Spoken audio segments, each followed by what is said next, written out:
of the United States, accompanied by the Vice President of the United States.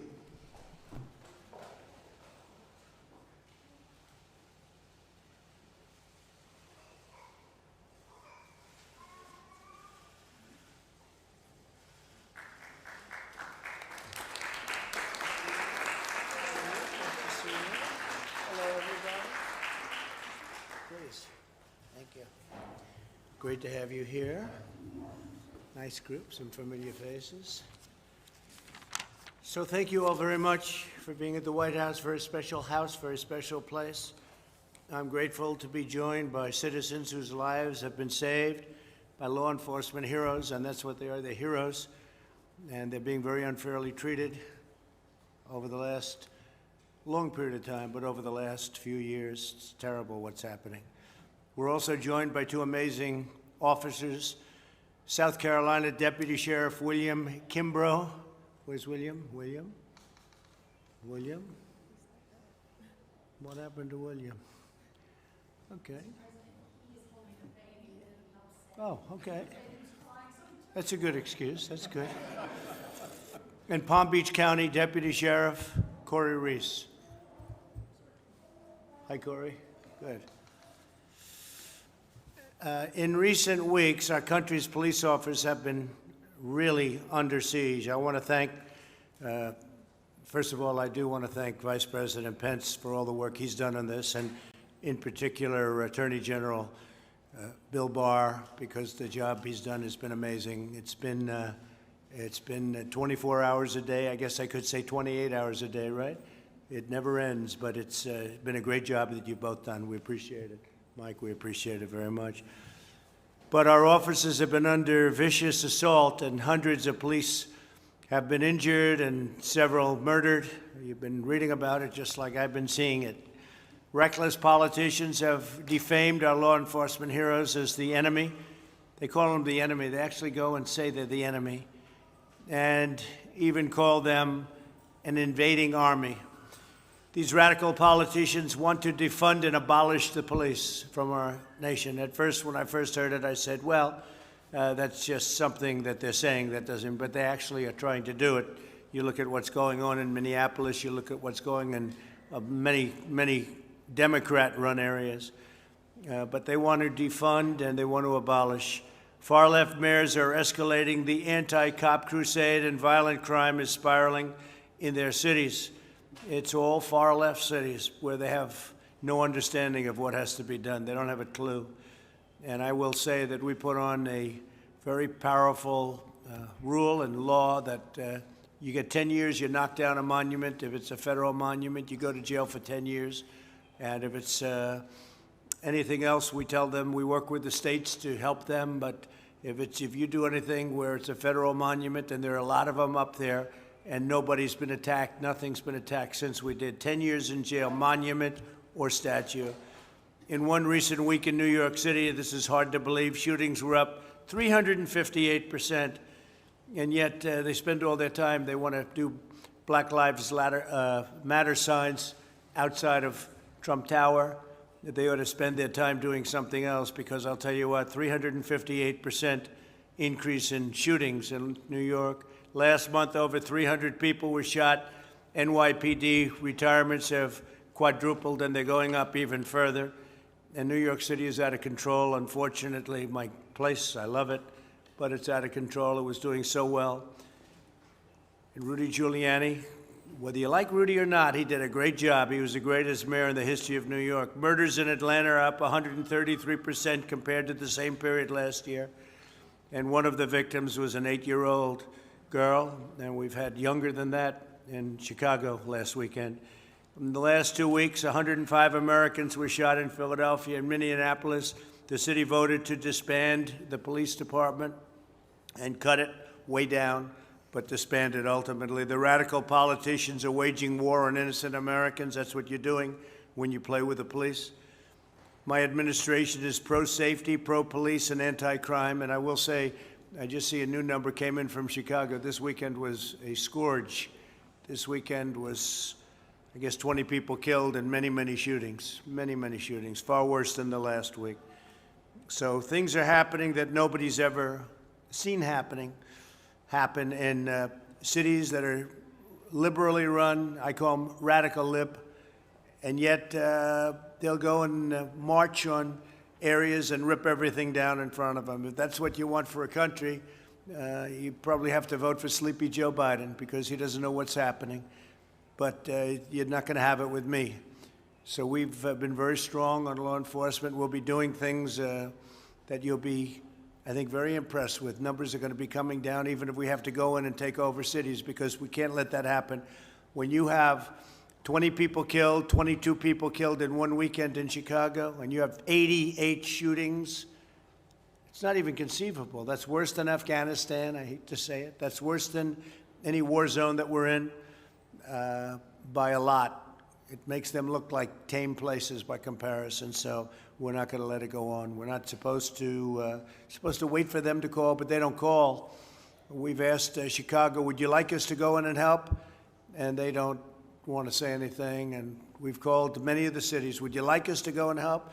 We've done a great job in Portland. Portland was totally out of control, and they went in, and I guess we have many people right now in jail, and we very much quelled it. And if it starts again, we'll quell it again very easily. It's not hard to do if you know what you're doing. So I just want to thank everybody for being here. I'd maybe ask Vice President Pence to say a couple of words, and then I'd like Bill Barr to say something, and we'll go around the room, okay? Thank you very much. Thank you, everybody. Thank you, Mr. President. It's a real privilege to be here with the law enforcement officers who are gathered here and families whose lives have been impacted so profoundly by the courageous efforts of men and women in law enforcement. I can assure you that while some are talking about defunding the police under this president and this administration, we're going to defend the police. And we're going to back the blue because we understand that while tragedies happen, and we'll always look for ways that we can improve public safety, and the president's taken steps and taken executive action to provide new resources to improve public safety and law enforcement around the country. I want to assure you that you have a president who knows what the people gathered around this table know, is that most of the men and women who put on the uniform of law enforcement every day are the best people in this country. They risk their lives every day to make a difference in our communities, just like they've made a difference in all of your lives. And so I want to thank you all. I want to thank you for being here at this, for this conversation, because the American people will greatly benefit by being reminded of the incredible contributions that our law enforcement community makes each and every day. And I appreciate your willingness to tell that story. Thank you, Bill. Thank you, Mr. President. First, let me say what an honor it is for me to serve under a president who is such a strong supporter of law enforcement. I've said repeatedly that, to my mind, there is no more noble profession in our country than serving as a law enforcement officer. The police put their lives and well-being on the line every day for us, and their jobs have never been more difficult than it is today. Today we suffer many unprecedented social ills. Kids growing up without fathers, alienated young, angry men, gangs engaged in the most brutal kinds of violence, increasing mental illness and homelessness, and a drug epidemic inflicting casualties beyond anything that we've experienced in a major war, and an increase in sexual assaults and child exploitation. You name it. And who is expected to deal with all of this? As other institutions fail and abdicate their responsibility, who is expected to stand their ground and pick up the pieces? The police are. And that's why I say their job, the job we ask them to do today, has never been more challenging. I believe it's important to understand that just like any other institution, there's always room for improvement. And over the past several decades, there's unquestionably been a lot of progress and reforms in policing that's improved policing. and life for the officers, their families, and their communities. We have the most professional police in the world. Now, obviously, the event in Minneapolis was ghastly, and I haven't heard anyone attempt to defend it. And it has rightly brought about an urge to make sure we continue reforming and we finish the job. And I think that law enforcement understands and agrees that the concerns of the African American community regarding excessive use of force must be addressed. But we also have to be careful and not throw the baby out with the bathwater. And so extremist reactions like defund the police are trying to pull us in exactly the opposite direction of where we have to go. We have to give law enforcement more support, more training, and resources.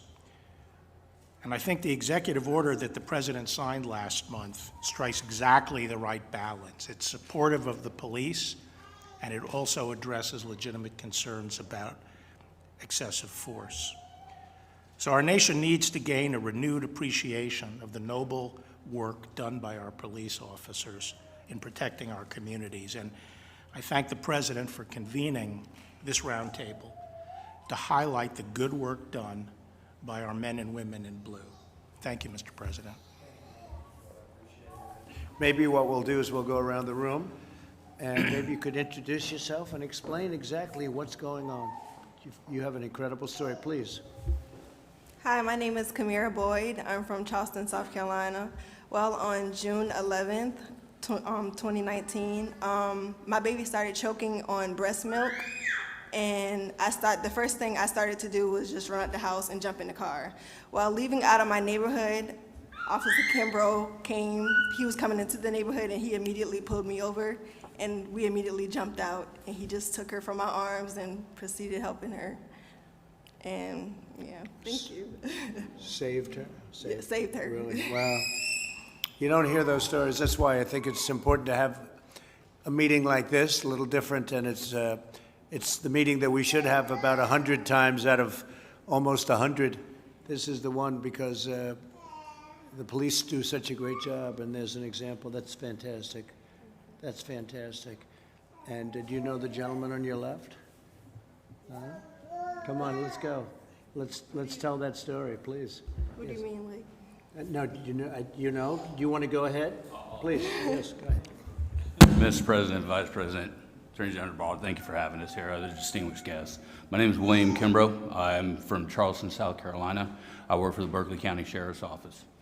As Kamira was saying, on July 10th of 2019, while I was patrolling the unincorporated district of Summerville, South Carolina, I came across Kamira and her grandmother speeding in a car. I conducted a traffic stop on that vehicle, and as soon as those vehicles stopped, lady later identified it. Was it your grandmother, Kamira? It was my stepmom. Oh, your stepmom had jumped out of the vehicle and was frantic and said, my baby, she can't breathe. And I kind of stepped back and I said, what? And, you know, the rest was captured on my body cam video that's since gone viral. But as soon as I made entrance over, stepped up to Kamira, I instantly asked her for the baby, who is now my goddaughter. And godmom over there, Noni. Hi, Noni. Say hi, Noni. And so, yeah, we've been blessed, and it's been a wonderful experience. Wonderful. Great job. Thank you. Well, that's what I meant when I kiddingly said. That's what I meant when I kiddingly said, you know the gentleman on your left, because you really know him. Oh, okay. That's what I meant, and great job you've done. Thank you very much on behalf of all of us. And Kamira, congratulations. Thank That's you. great. Thank you for being here, Kamira. Thank you. Thank you. Thank you both. Please, go ahead. It was about 2 weeks ago. I was laying in bed with my other 3 kids, and, well, I forgot to introduce myself, sorry. Sarah Bohan, we have 4 kids, and we're from Roanoke, Virginia. I was laying in bed, and my sister happened to be home, and my husband ended up calling her and asking her to count how many kids were home.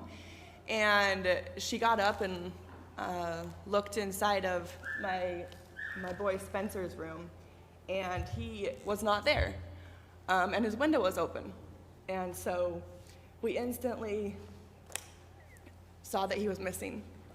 And he is autistic nonverbal and doesn't really have sense of danger. So when he goes missing, it's like life or death. You got to find him as fast as you possibly can. So we instantly called the police, and my husband rushed home from work, and they called the search dogs out. And within 12 minutes, they found him. He had ran up into the woods. Someone had spotted him sitting in the middle of the road, and he pulled over, and they tried to get him to come to him, but of course he bolted and ran up into the woods. And following behind the dog, going in and out of the trees, it was actually really cool because I could imagine him doing that exact thing of going in and out of the trees and sliding down the creeks, and I'm sure he was having the time of his life because he was free.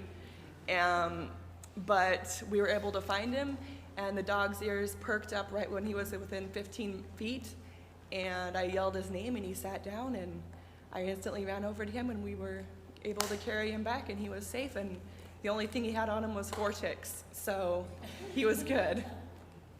That's great. So again, the police did a great job, and the group did a great job. And so Spencer has no sense of danger, so you would say basically he's very brave, okay? View it that way. Good. Thank you very much for being here. We appreciate it. Thank you. Brooke, please.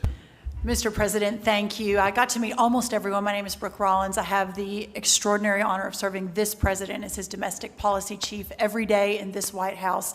And I will say there's a lot of brave people in the room, probably no one more so than our 2 officers. But this mom not only has, Mr. President, her 9-year-old here, but she has her 4-year-old, her 3-year-old, and her 10-month-old here. And her husband, Spencer, just took them into the other room. So this is bravery at its finest for all the moms in the room who've sort of manhandled lots of children. So thank you for being here, and certainly you too, and that beautiful baby girl. What an honor to have you and all of you with us today. Mr. President, you mentioned New York City, Atlanta, Chicago, Philadelphia. The lack of leadership, I think, happening in some of our most ravaged cities around this country is really astonishing. But I think it's really important to note that that failure is a choice, and it is a choice, Mr. President, that I know you would never make. I have seen you now more than 2.5 years stand with law enforcement, stand with the mothers and the fathers in this country who are fighting for a chance at the American dream. That dream is not possible without a law enforcement that stands for the rule of law and for safe and secure communities. So thank you so much for your leadership. Everyone here today, thank you for coming. What an honor it is to have you in your house here at the White House on this day. And special thanks to the moms who are brave enough to bring the little ones in to tell their story on behalf of these amazing men and women serving in blue. Thank you so much. Well, thank you very much, Brooke. What's more astonishing to me is that we'll call, Bill will call, Vice President will call, I'll call. You'll call leaders of these cities, Democrat leaders, and we don't care if they're Democrat or not. They happen to be in every case. But we'll call them and we'll say, do you need help? And they'll say no. I said, but you just had 40 people shot and many people killed this weekend. And they'll say, no, we're okay. And I'll say, what's that all about? And we're tired of those answers. We're tired of those answers. So thank you. To me, that's astonishing. Thank you very much, bro. Please. My name is Kenneth Bearden. I'm from Louisville, Kentucky. And I'm here today because I'm a man in recovery. At the age of 11 years old, I used substances for the first time. And by the end of that summer, I had overdosed 7 times already. I'm one of them people that once I put a minor mood-altering substance in my body, I cannot stop.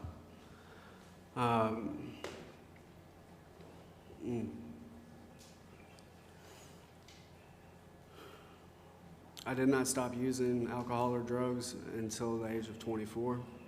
And through that time, at the age of 11 to 24, I have overdosed over 30 times. And at least a dozen of them times, I've had police officers there on site administering Narcan, saving my life. And my son would not have his father today if it wasn't for the police officers, the men and the women who administered that Narcan.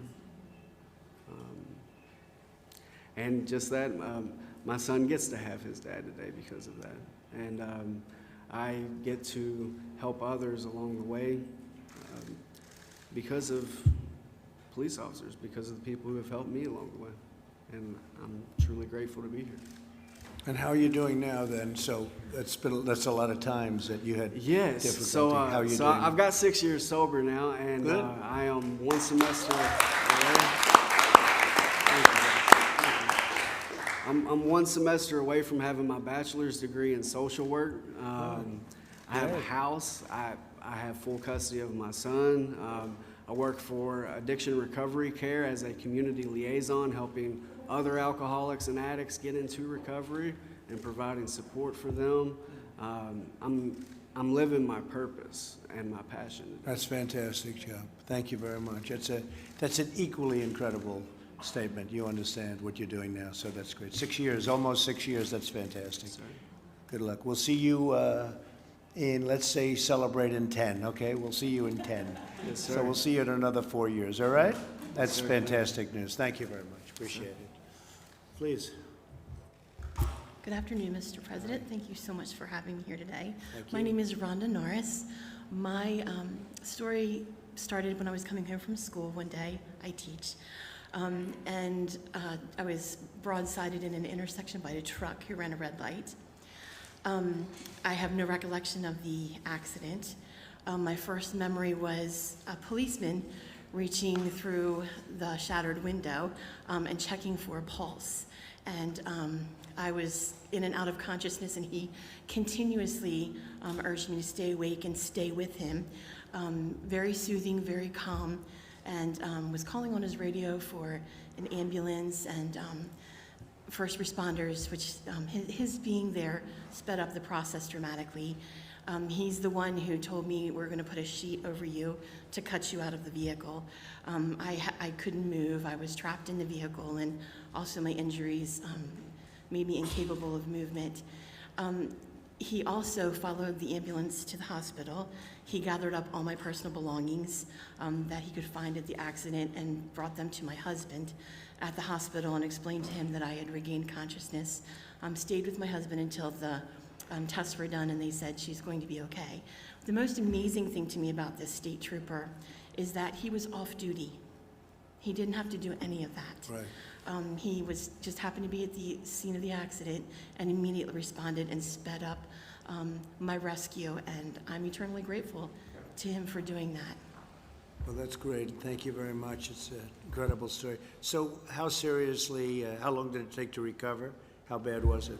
I missed 5 weeks of work. Still have some injuries that'll never go away, but I am very, very thankful to be here. That's a great job. Thank you very much. Appreciate it. Thank you. Thank you for being here. Please.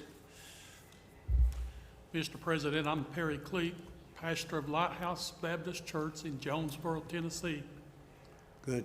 And our church watched over the last few weeks as the way that our police officers were treated all over the country. And it was all over the news about how they are such, they've been demonized and disgraced and dishonored. And we got our heads together and thought, what can we do as a small church in a small town to honor our police and to let our voice be known? Their voice is loud, that blame all this on police officers. The voice of small town America is seldom heard. So we just set up a little ceremony. We went through the chief of police and the public safety director, and we asked them if we could hold a public ceremony on the steps of the courthouse on Main Street in Jonesboro on July 4th at 11 o'clock in the morning and present each member of the Jonesboro Police Department with a check for $1,000. And we did that, and it shouldn't have, but it made national news. I think small towns all over America feel like we do, that we want our voice to be heard, that we love law enforcement, our local police officers, and if we can do something to support them and encourage them, then that's what we want to do. And we feel very good about what we did. Well, that's a great story. I thought you were going to tell me that they wanted to arrest you for giving them a couple of bucks, and they deserve it very much. But, I've heard the other end of those stories also.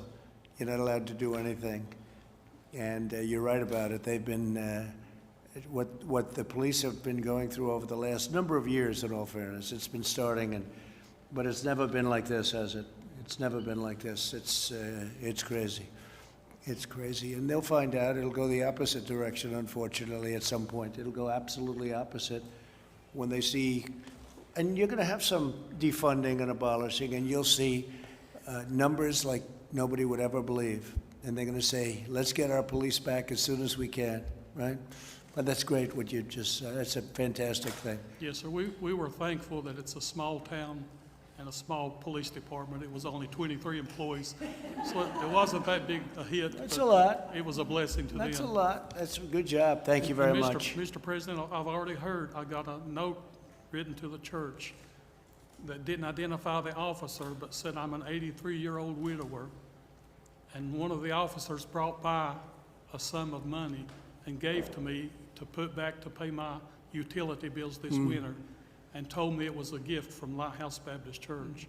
That's what one officer, and it's just a week ago, but that's what one officer did with that gift that we gave him. That's great. Great stories. Thank you very much. Appreciate it. Thank you, Mr. President. Thank you. And Mr. Vice President, for having us. My name is Debbie Wisner. I'm local. I live in Maryland. And my story's not very dramatic. It's just one that my purse was stolen. My purse. People have it happen to them. My credit cards were canceled. And my cell phone, we put a special note on it that said, if found, please call this number. Nothing came of it. A couple nights later, in the middle of the night, at midnight, the phone rings. And a gentleman says, I found your phone. I have your phone. Would you offer a reward for it? And I said, of course. My husband said, are you nuts? And he said, I'll bring it to you. I gave him my address and hung up the phone and called our police department, because that's who we turn to when there's a situation. Right. My husband had another idea. He wanted to do something else, but I said, no, we're gonna let the police do this. There's no shooting tonight. So the police came, they gave us their cell phone number, they went away around the corner and they said, when he pulls up, give us a ring, we'll be there. Sure enough, he pulled up, he comes out of the car, it's 2 o'clock in the morning now. And the police, 2 squad cars were there immediately, which is what we need in our communities. Right. And they checked him out. He did, in fact, find the phone, and I gave him a reward and thanked my police officers, and I'm grateful that we have community policemen that are willing to come at 2 in the morning and do this silly thing. That's great. Thank you very much. Thank you. 2 in the morning. Why did he? That's a strange time. So you found him to be okay, even though he came at 2 in the morning? He came at 2 in the morning, but so were our policemen. Yeah, no, they were there. And that's the only reason That's we were great. okay with it. Good. Thank you very much. Thank you. Thank you. Really nice. Please. Mr. President, thank you so much. It's an honor to be here. I, like many others, we support you in supporting our law enforcement officers and providing safe communities. Thank you, Mr. Vice President, for being here as well and your hard work. And obviously to the Attorney General Barr, thank you. And to law enforcement officers that are here and their families, and to your staff, Mr. President. Although it shouldn't matter, Mr. President, I'm kind of a unique bird, if you will. I'm a Democrat. I'm an elected official. I'm African American. I have 8 years or 12 years of experience in the Georgia House of Representatives, 8 years as county exec. And as county exec, I've had to manage a very large, probably one of the largest police departments in the state of Georgia. But I've also had the unfortunate experience of having to meet with family members who lost a loved one from a police shooting. That was probably the most difficult part of my job. But I've also had to deal on the other side where I lost 2 police officers in one night, among several others I lost, but I lost 2 in one night. By the way, they happened to have been African American. And going to meet with their family members as well, young wives with young babies, and having to experience seeing them lose a loved one is nothing anybody would want to do. But I can tell you this, Mr. President, by and large, most law enforcement officers, those men and women who honorably wear their uniforms each and every day to go out when they're running towards a situation, others are running from it. So we have to stand with them. And I'll say this, I have two words. We need more funding for police officers, not less funding. And here's why I say that. When you look at law enforcement and the equipment, that's important for them because it's protect and save their lives as well as saving others' lives. But clearly more money is needed to buy less lethal enforcement types of tools like the bowler, what they call the bowler wrap. Right. We also need resources for them. Officers usually, almost always, only get the psychological exam prior of being hired. It's part of the examination of getting hired. But afterwards, they're not given those type of psychological exams or assessments. And when you look at them, they've been on, let's say, the beat 4 or 5 years nonstop, and the number of calls they're getting, the number of situations. That's the way we can detect, are they burned out? Do we need to put them somewhere else? That's important. And finally, Mr. President, community policing is important, that relationship, that trust, being fair, but enforcing the law. And most people, including black people, they want law enforcement to be out there enforcing the law. I think people just want it to be, they want them to be fair, they want them to be swift in justice. And we lost a baby girl too in Atlanta, 8 years old, and it wasn't to a police officer. More people have died from the protest of Black Lives Matter than prior to that. And so sometimes it's hypocritical. It's almost as if some black lives matter, but all black lives should matter and all lives should matter. And so I thank you, Mr. President, for what you're doing. Thank you. And I stand solidly with you. Thank you very much. Appreciate it. Beautiful. Please. Good afternoon, President Trump, Vice President Pence, and Mr. Barr, and distinguished guests. I thank you for this opportunity to share our family's story. 8 years ago, our 15-year-old daughter was trafficked by MS-13 gang members. She was trafficked over a 1.5-year time period throughout the DMV area. Law enforcement played a fundamental role in the rescue and the recovery of our daughter, and were also vital in the protection and safety of our family, both then and now.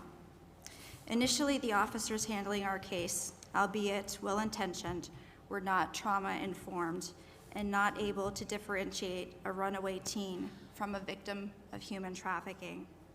Once we came in contact with trained personnel, former Detective Bill Wolf, our situation improved. We need to provide resources and training to law enforcement to properly address not only the offenders, but also to the victims and to their families. Because of Mr. Wolf's expertise in this area, we were able to relocate our family to a safe location. We were able to get our daughter the proper resources and help so that she could heal and move on for her life. The law enforcement is crucial to the rescue, to the victims of human trafficking, and I believe we should support them with everything we have. Thank you. Thank you very much. Great story. Thank you. Thanks so much, Mr. President, for convening this listening session, and thank you for all the passion and being able to share your stories here on national TV with the president, because it's really important. There's so many people who don't get a chance to have their voice lifted, and having this opportunity to tell your story to a president that's not only going to listen to it but take action is extremely important to the work that we do. And I want you all to know that as you go back home, we're still there with you, and we're willing to come and do all we can to help create safer communities. Since day one, this president's been really focused on that in a unique way. I've spent some time on the road and with my colleague Scott Turner, trying to get local leadership to work with us to not only change those communities but empower people.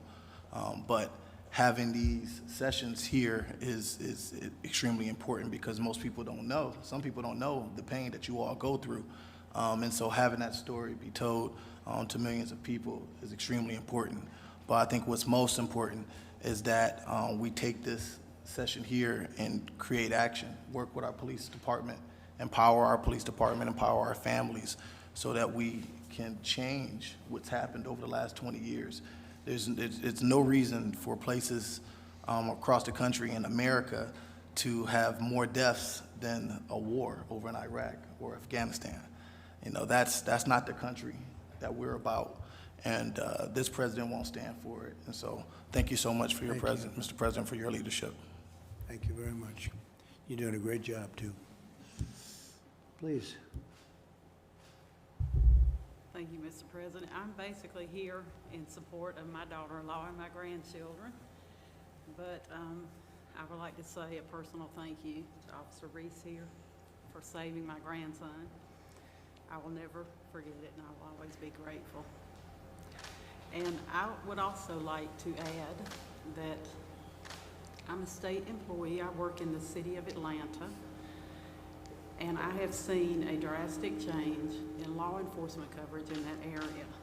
And I see the difference when law enforcement is not visible on the streets.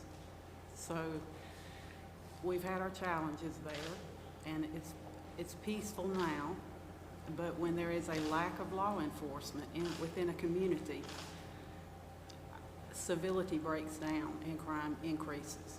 And I don't have any answers to any solutions, but I can just speak on the fact that I have experienced it over the past 3 or 4 months.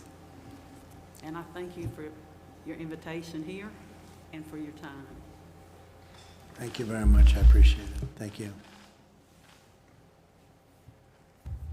First of all, Mr. President, Vice President, Attorney General, thank you very much for inviting me here today. It's truly an honor to be here. I'm Deputy Corey Reese with Palm Beach County Sheriff's Office. I have been a deputy there for going on 3 years now. Last month in June, I was staying with my wife at a Hampton Inn in Tampa, off duty, of course. I work in Palm Beach County, this is Tampa. We were in the room relaxing, and I could hear a lady in the hallway screaming for help. And so I went outside to see what was going on, and the young lady to my left here was on the floor clutching the child in her arms. She was screaming for help. The child was crying, and there was a man standing above them grabbing at her and the child. Now, my first thought was it was a domestic situation, but clearly there was something wasn't right with the situation, so I separated him, and she said that she doesn't know him and he was trying to take her child. And more people came pouring out of their rooms and were saying the same thing, so I immediately got him separated.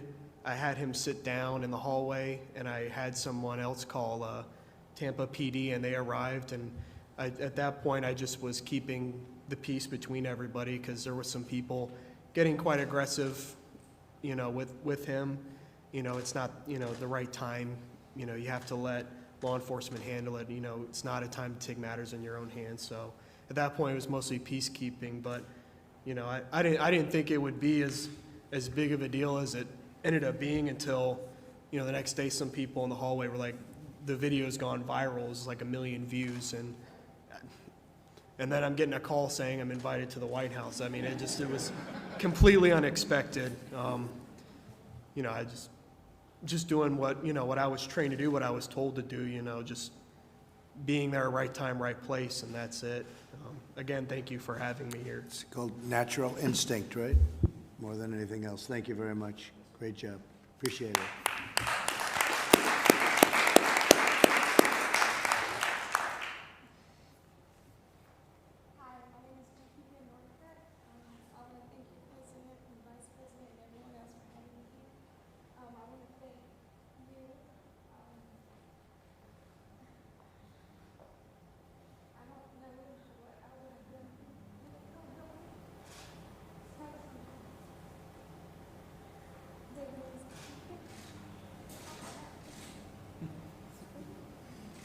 It's not too fun. He's still dealing with it. I don't really want to speak on the case because it's still open. But the main thing I wanted to address was my Well, you've said it all. So that's a case that's still going now? Still going? Well, as far as the hotel. I see. Our hotel room with the key, and that he came in and tried to take him away. Oh, well, good luck with it. Good luck. Beautiful guy, too. Beautiful. Okay, that's just a few stories of the thousands and thousands of stories that we could tell, and we'll probably be doing this again, but the police, they do a great job. They do a fantastic job, and they don't get the kind of, I will say this, the people of this country appreciate the police. They appreciate all they've done. You don't see that if you watch the news for the most part. You don't see things like this, but they've done a fantastic job. Everybody here is a witness to that, and we see it a lot. The Attorney General sees it every day, but we see it a lot, and I just want to thank the various police departments, law enforcement. They've done an incredible job in this country. Where they're allowed to do their work, they really do a job. So thank you all very much for being here. Good luck with your case. And really, terrific job, everybody. Terrific job. Thank you.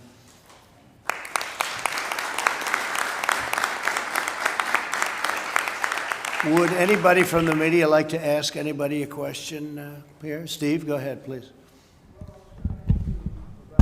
You're in a good place with Dr. Fauci. There's been some criticism of him over the last couple of days. Do you still appreciate his advice? Well, I have a very good relationship with Dr. Fauci. I've had for a long time, right from the beginning. I find him to be a very nice person. I don't always agree with him. I closed the border, as you know, to China. I did the ban on China, heavily infected, and we saved tens of thousands of lives, and Dr. Fauci will admit that it was a good decision. It was very early. That was in January, long before it was thought of as the right thing to do. I also closed the borders to Europe when Italy and a couple of other countries over there, France certainly, Spain, they were having a lot of problems. I closed the borders very early, shortly after I did with China. So we saved a lot of lives, so we made a lot of good decisions. But no, I get along with him very well. I like him personally. Yeah, please.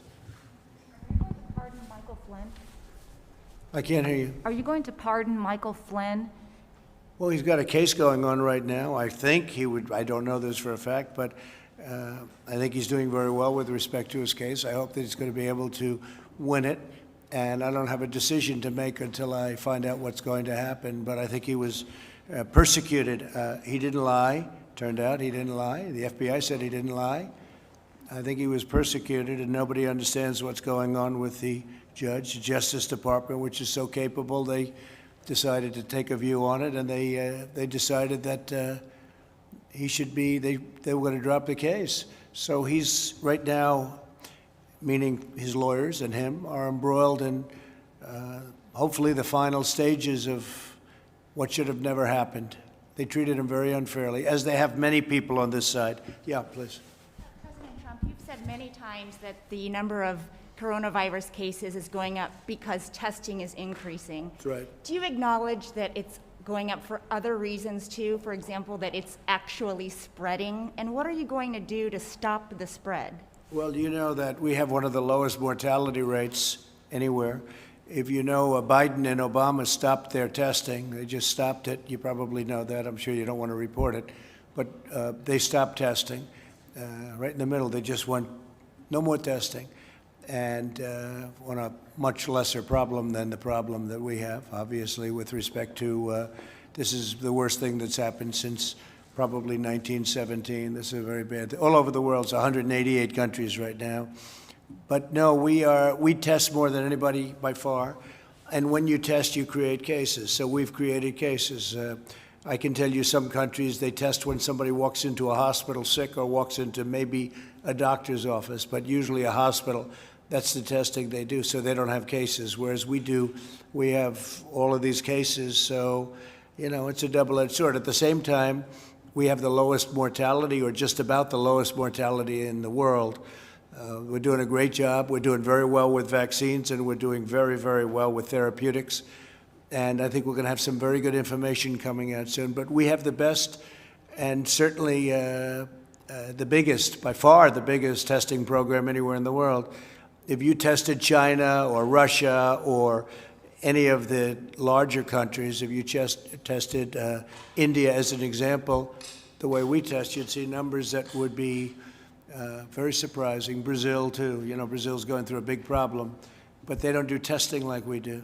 So we do the testing, and by doing the testing, we have tremendous numbers of cases. If we didn't do the, as an example, we've done 45 million tests. If we did half that number, you'd have half the cases, probably around that number. If we did another half of that, you'd have half the numbers. Everyone would be saying, oh, we're doing so well on cases. But when I see it reported in the night, you can check me out on this. I mean, they're always talking about cases, the number of cases. Well, it is a big factor that we do. We have a lot of cases because we have a lot of testing, far more than any other country in the world. And it's also the best testing. Yeah, please. The federal government is set to resume federal executions for the first time in more than a decade, potentially as soon as a couple of hours from now. Are you monitoring the last-minute appeals on that case? Well, I think what I'm going to do is allow that to be answered by our Attorney General. Do you mind, Bill? Yes, sir. We obviously monitor the appellate process. And Mr. President, have you given any consideration to using your clemency powers to stop these executions and commute them to life sentences? Well, I've looked at it very strongly, and in this particular case, I'm dealing with Bill and all of the people at Justice, and it's always tough. You're talking about the death penalty, but when you talk about people that did what this particular person did, that's tough also. So we're going to see what happens. Right now, they have a stay, I believe, right? They have a stay, and we'll let the courts determine the final outcome, and that's what's going to happen, okay? You're asking Americans to have full faith in law enforcement. How do you respond to critics who say you undermined your own federal law enforcement agency, the DOJ, when you commuted the sentence of Roger Stone? Well, if you look back on it, this was an investigation that should have never taken place. You have guys like Comey, you have McCabe, you have Strzok, you have his lover Lisa Page, you have all of these people running around, you have Brennan and Clapper who lied to Congress, you have many, many people, you have people that changed documents going into the FISA courts, and it's a terrible thing, and this is an investigation that they said should have ended before it started. It shouldn't have started, and if it did, it should have ended immediately because they found, as you know as well as I do, they found nothing initially, but it went on for 2 years or longer. And no, I'm getting rave reviews for what I did for Roger Stone, and he frankly is going to go and now appeal his case. He had a jury forewoman who hated Roger Stone, and who hated probably me, but she went on a false pretense, and he wasn't given a fair trial. It's not a fair trial. He wasn't given another trial. Should have been given another trial. I won't say more. I won't talk about the judge. Why would I ever talk about a judge? But this was a judge that gave, I believe, solitary confinement to Paul Manafort. Al Capone didn't have solitary confinement. So these are things that happened, and if you look at President Bush, President Clinton, President Obama, take a look at what they did. Frankly, it's a very unfair. Roger Stone was treated very unfairly, in my opinion, and so were many others on this side. In the meantime, you have the other ones who are admitted lying before, they admitted they lied before Congress, they leaked classified information, which is something you just can't do. And what are they doing? So we'll see what happens. But no, we're getting rave reviews for what I did. Okay. Are you going to be able to hold the convention in Jacksonville with all this virus spreading? Well, we're going to see it built up a little bit, but we're going to do something that will be great. We think we're doing very well. We had some poll numbers a little while ago that are great.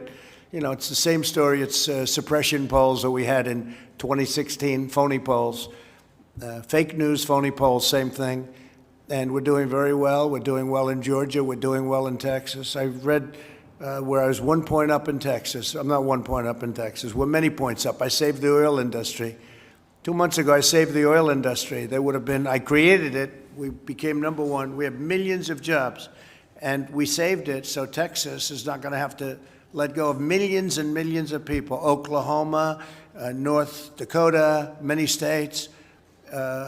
We're at $40 a barrel, and yet you can buy gasoline for under $2. Nobody's ever seen like that. So we have the biggest energy in the world. We're #1 in oil, as you know, oil and gas by far. We're now #1 in the world. and we would have had millions of people out of work. I saved it. And then they say I'm leading by 1 point in Texas. They said it last time, too. They said Texas is too close to call. This was like 3 months before the election. And then I won Texas in a blowout. They called it the minute the polls closed. They said that about Utah. They said that about Georgia. They said the same thing. That Georgia's, we can't, it's too close. They'll never be able to determine. We'll have to wait till election night. On election night, 2 seconds after the poll closed, they called Georgia. So, it's the same thing. We have the same thing. They're phony polls. They're suppression polls. But to think that after saving the oil and gas business and millions of jobs, I'm leading Texas by 1 point, I don't think so. Go ahead. Is the China Phase 1 deal still intact, or is it? Do you see it in jeopardy? It's intact. It's intact. But I think what China has done to the world with what took place, the China plague, you can call it the China virus, you can call it whatever you want to call it. It's about 20 different names. What they did to the world should not be forgotten. But it's intact. They're buying. Whether they buy or not, that's up to them. They're buying. Yes, Mr. President, Los Angeles just announced that they are delaying the opening of their schools. New York already said they were going to delay them. Other school districts are giving parents the choice whether to send their kids to school or not. What do you tell parents who look at this, who look at Arizona where a school teacher recently died teaching summer school, parents who are worried about the safety of their children in public schools? Yeah, schools should be opened. Schools should be opened. If kids want to go to school, you're losing a lot of lives by keeping things closed. We did the right thing. We saved millions of lives. We saved millions of lives when we did the initial closure. Had we not done what we did, we would have had Mike and I were talking about it before, 2 to 3 million lives lost. But we did that, so we're at about 135,000, and we'll be at somewhat higher than that by the time it ends. And again, the vaccines are happening and the therapeutics are happening, but I'm not even talking about that. So we'll be at a somewhat higher, but we would have lost 2 million, 3 million lives had we not done it. Now we understand it also. We understand there are certain vulnerabilities. Young children, I was talking to Governor Murphy, and they have thousands of lives. I won't even say how many, just thousands of lives. Hard to believe in New Jersey. And he said there was only one life that was 18 or younger. One person died, and that was a young man that had some medical difficulty. So when you think of that with thousands of lives and you have one person that was under 18, that's something that tells you, for some reason, I guess the immune system is much stronger with young people than it is for others. So we have to watch the group that does have the difficulty, does have the problem. We all know what that is. We all know who they are, especially if they have a medical problem. If they have a medical problem, diabetes or heart or anything, it's a big problem. But we're being very careful. But we have to open the schools. Would you agree with that? Do you agree? Yeah. We have to open the schools. We have to get them open. And I think there's a lot of politics going along. I think they think they'll do better if they can keep the schools closed in the election. I don't think it's going to help them, frankly. But I think they feel that by keeping schools closed, that's a bad thing for the country, and therefore that's a good thing for them.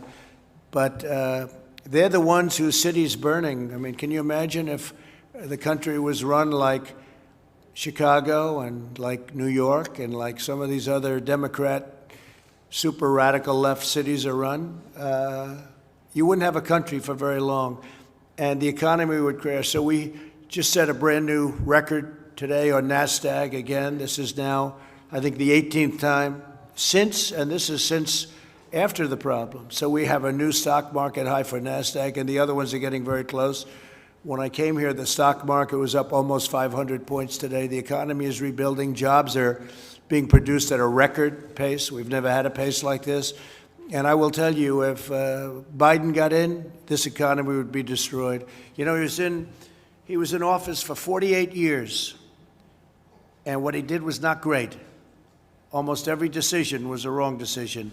And now he's going to come in and try and help us. We didn't need any help. We built the greatest economy in history, greatest economy we've ever had, the greatest economy the world has ever seen. And then the plague came in from China, and we did the right thing. We had to close it down. Now we're opening it up. He can't do it. He doesn't have the capability to do it. Thank you all very much. I appreciate it. Thank you. Good luck with everything. Thank you. Thank you. Appreciate it.